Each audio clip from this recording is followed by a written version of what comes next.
Let's work it.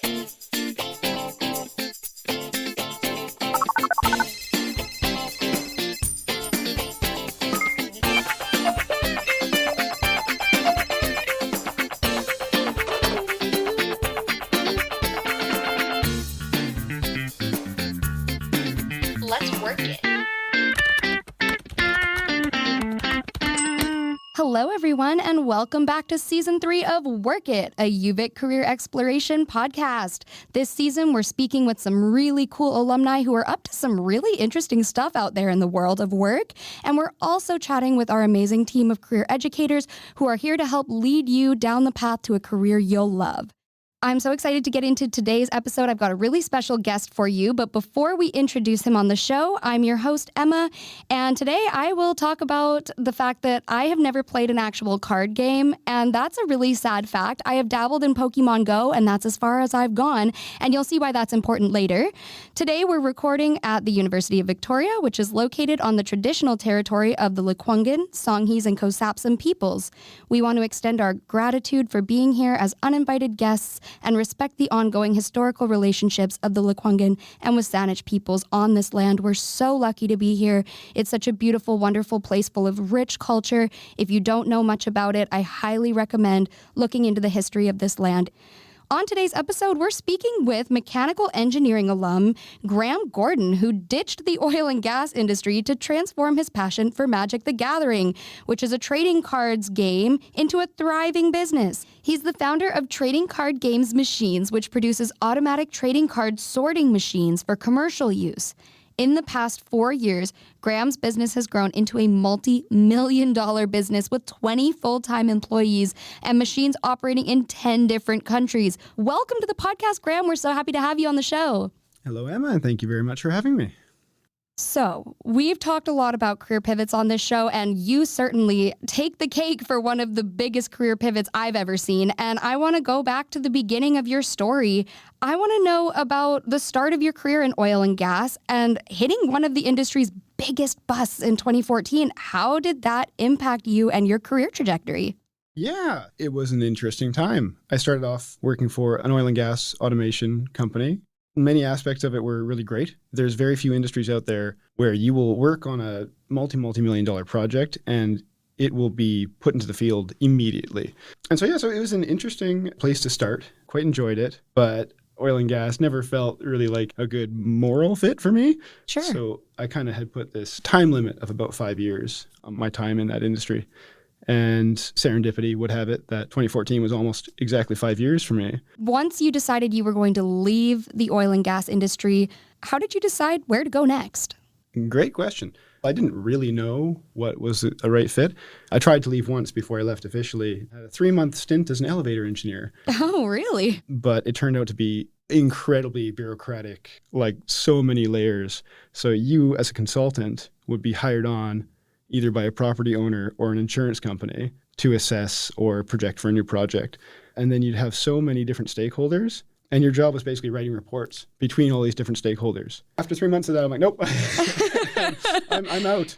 Back to oil and gas. I go. Just because there's too much red tape, honestly. Yeah, well, that's so interesting that you tried that area and you found out really quickly that you didn't like it. And you're like, nope, actually, I'm going to go somewhere else. I love that you had the courage to instantly leave that once you decided it wasn't right for you. I had made some really great connections in the oil and gas space, and the company I had left to try out this elevator career, they actually welcomed me back, but I knew that I needed to get out of that industry. It wasn't going to be elevators, but it was going to be something. It sounds like after that, you made the leap into the world of cards and board games. Where on earth did that idea come from? Right. So I grew up with 10 kids in a small house, and one of the things that we would do is play with magic cards. We didn't know the rules, we were young, but we just enjoyed the artwork and we just played on our bedroom floors. And so that was my introduction. So even as early as probably 5, 6 years old, I was aware of these cards. And then my very first co-op work term, I went to Vancouver making specialized wheelchairs. Oh, that's cool. But the head engineer there was a huge magic card aficionado. Loved cards, loved playing cards. And I remember in the interview process, he asked me, do you know what MTG is? Like, you mean Magic the Gathering? He's like, yes. And he got very excited. And so he got me right back into the game. We'd play basically every lunch hour. And he took me to my first big tournament. And there was literally thousands of people. Like they filled this huge hall, all playing cards in various different games and formats.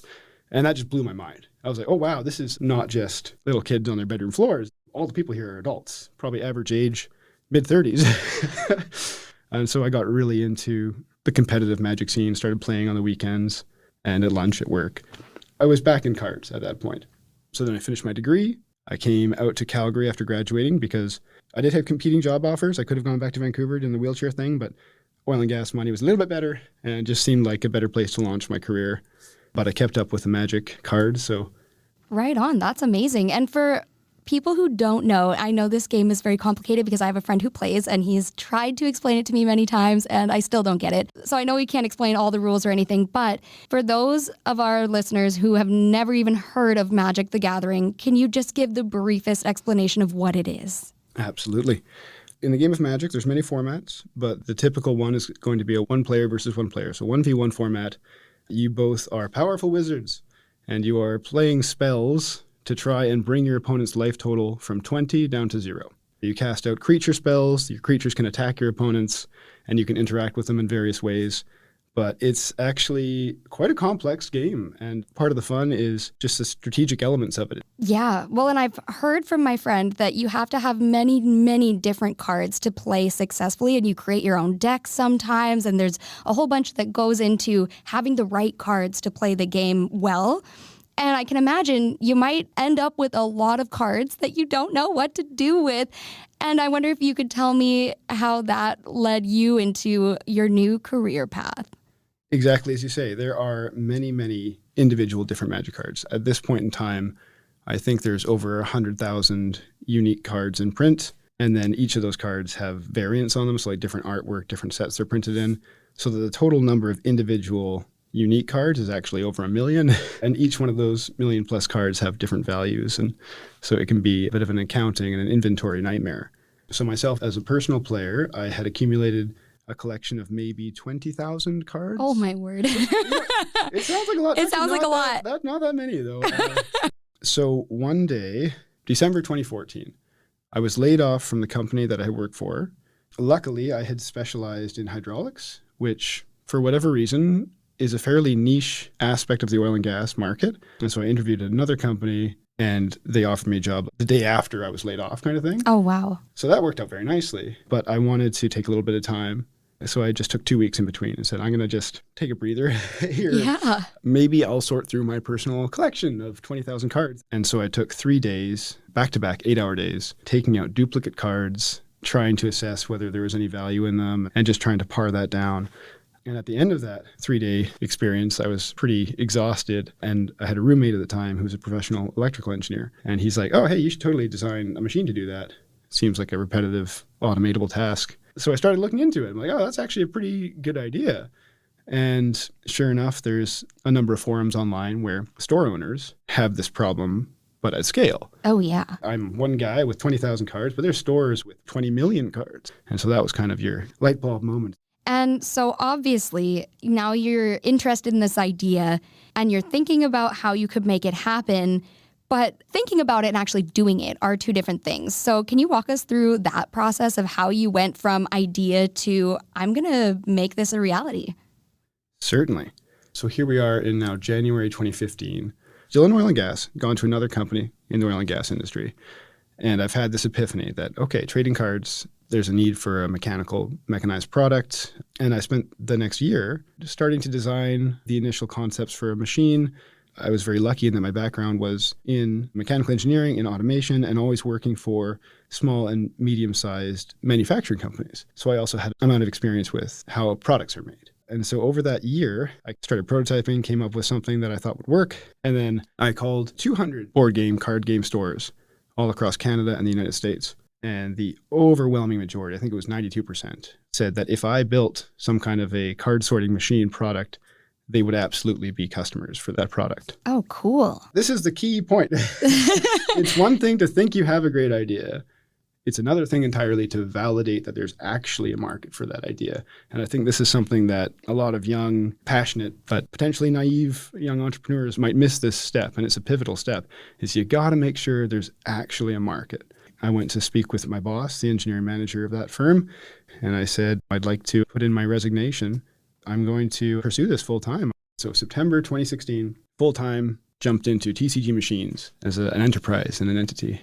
Okay, so what does TCG Machines look like? What is it? How does it work? Tell me all about it. Right. TCG Machines, at the beginning, is very simple. It's me in my basement, feverishly designing a machine concept and trying to come up with the mechanical components to sort and handle cards in a safe and yet also expeditious way. I did not take a salary from 2016 until 2022. Mm-hmm. Because there's no revenue, there's no income from which to pay yourself. Sure, you have a business, but until that business is actually bringing in income, it's just words on a piece of paper. So again, very fortunate. I met a wonderful, beautiful woman in Calgary when I moved out there. We met in 2013 and we got married in 2017. And she is a high school English teacher. She was able to support the two of us on her income. And this is another piece of advice I'll just throw in here. Yeah, throw it in. Everything you think about starting a business is going to take longer than you initially think it is. I have a business plan that I wrote from this period of time. It said that projections wise, we're going to be in production in like 6 months and, we're going to be the profits in 8 months. No, you're wrong. Wishful thinking. Very, yeah. So from 2016 all the way through now to 2018, I'm working on the design of this product. I'm finally getting to full package of engineering drawings, which I'm able to take to some local firms, get some quotes, like, can you prototype this for me? And I found some great fabrication shops around Calgary that were able to do some prototyping for me. And I put together a first unit. And then I had to become a software engineer because sure, you have a machine now, that's great. It can handle the cards physically, but you also need systems to recognize what the cards are, compare them to a database of all the existing information, connect that, come up with the appraisal, recognition and identification of what the card is you're looking at, make sure you're having the right variant. Like there's a lot of nuance there. So I basically had to YouTube train myself to do computer vision software, database engineering. It was exciting though. So I went from mechanical engineering into software engineering and eventually got to the point where I had this machine and the code. So you can load 1,000 cards into this prototype machine. It'll pull the bottom card out, put it over a couple cameras, take photos, image the card, find out what it is, and then spit it out into a number of bins, depending on what the sorting criteria is that you'd like to sort the card by. And I took that prototype and I showed it to a dozen different stores all around Calgary and surrounding area. And one of those stores, Phoenix Comics, the owner saw the potential there. I will alpha trial your product for you, and then you'll get good information and feedback. I get some cards sorted for free. I think it's a good agreement here. We started this alpha trial, which lasted from 2018 to 2020. And over that time, Phoenix Comics sorted through 1 million cards using this alpha prototype. And I was getting to test and overcome all the mechanical issues, as well as all the software bugs, of which there were many. It was a great symbiotic relationship. Based on the success of that trial, I was able to apply for a $100,000 grant through an organization called Alberta Innovates to build 8 more machines. Oh, neat. Yeah. And I built 8 more machines and then spread those out to 8 different businesses all across Alberta to see if we could do the same program at scale. It went really, really well. At the end of the day, it was mostly positive feedback, happy customers, and it proved that this one unit could be scaled to a fleet of units, and there is a viable business model there. Also, very importantly, these people actually paid. Yay! Yes. Success! Very much so, yeah. So they were paying $500 per month per machine based on the success of the beta trials, those 8 machines. In 2021, I was able to hire my first employee. So I brought on a full-time software developer who built out the marketing website. What did your marketing look like? How did you even know who to promote this to? We didn't really do a lot of marketing or advertising, but the one thing that I did was I started this grassroots Reddit campaign. I started posting in the various magic channels on Reddit. And so then when I had the product ready to showcase, I put together a YouTube commercial for it, and I posted it on a few different Reddit channels, which got a ton of attention. When we actually launched, we already had a lot of people kind of looking in our direction and were ready for this launch. Oh, that's great. Wow, so many things stuck out to me from everything that you've just shared. Even though now you're technically an entrepreneur, your engineering background from UVic really made a big difference. So can you tell us about how your time at UVic, whether that's through co-ops, through what you've learned in the classroom, how that's really shaped what you were able to create here? Absolutely. The engineering program is brutal. I will not try and sugarcoat it. And honestly, I have my qualms with it too. But the one thing that it does very, very effectively is it brings people in and it puts them through an insane gauntlet of difficult tasks over and over and over and over again. And so if nothing else, you come out the other side knowing that you have a mind and the resources to overcome pretty much any technical challenge. And so, yeah, it instilled me with quite a bit of technical competence. I'm able to do some pretty crazy stuff here. Were it not for that background, I might have been overly daunted by the notion of making a hardware, software, internet connected, computer vision based product. Where do I even start? Yeah, right on. Well, they're all just little challenges, much like a 6-course load semester. You just gotta pick them and do them and you'll get through them. So it was good for that. It really gave me a lot of confidence. That's great. And what I'm hearing is transferable skills, transferable skills, transferable skills. For our listeners, do not be afraid to try something new because everything that you've learned in the past will come with you and will support you in whatever future thing you decide to do. So I'm really happy to hear that your transition has been so successful. And now I want to know what on earth comes next. Here we are now in 2025, and we ended last year with 15 full-time employees. And as of right now, we have 20. Wow. So we've hired 5 people this year already. We have a backlog now of 40 machines that we have to deliver on. And we've increased our revenue year over year for the last 5 years at a minimum doubling. My goodness, congratulations. Thank you. Yeah, it's insane. Yeah, that's great. But, effectively, the appetite for this product is enormous. And we're mostly servicing the United States right now, it being the larger market in North America. But we're barely touching Europe. We only have a handful of machines over there so far. But we are now in 10 different countries. The number of inquiries we get vastly outstrips our ability to produce. So hence, we're scaling up. Wow, that's wonderful. How exciting. Very much so, yeah. Well, here's my last big question for you in this segment of our episode, and that's what advice would you give to a student or someone who's recently graduated who wants to try out their own business idea and they're listening to your story, they're inspired by your story? What advice would you give them? I guess first and foremost, if you have an entrepreneurial spirit to you, if you know that you don't love working for other people or you know that you have to do something for yourself, anything that you perceive as a challenge or an encumbrance or even just a slight inefficiency is an opportunity for a business. It doesn't have to be some highfalutin product that's highly mechanized or automated or using crazy advanced software. Anything that would be a small quality of life improvement is a business. So that's where I'd start. It is a long and challenging and expensive road. So have no illusions. Whatever you think your timeline and your budget are, times it by 5, times it by 10, and that's going to get closer and you'll still be wrong.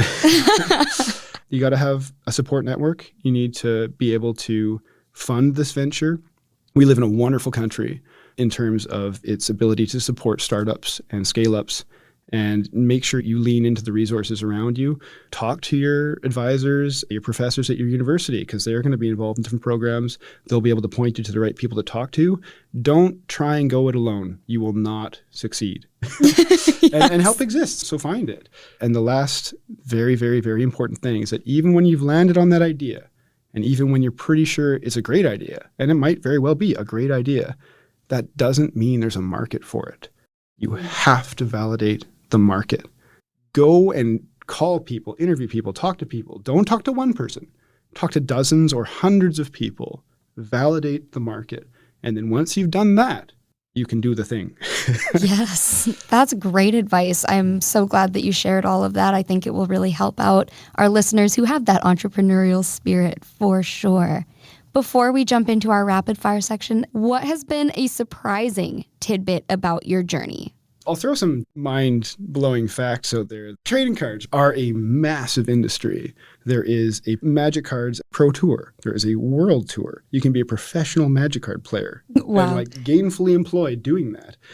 Globally as an industry, it is a $20 billion USD transaction volume per year. The Pokemon Company, between March 2023 and March 2024, printed 12 billion Pokemon cards. That's 25,000 tons. We're talking a cruise ship volume worth of cards. Good gracious. Entering the market in 12 months. My goodness. And that's year over year.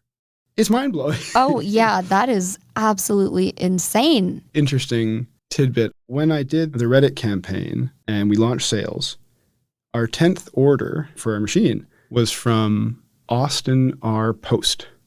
That's Post Malone. So our 10th customer was Post Malone. Oh my word.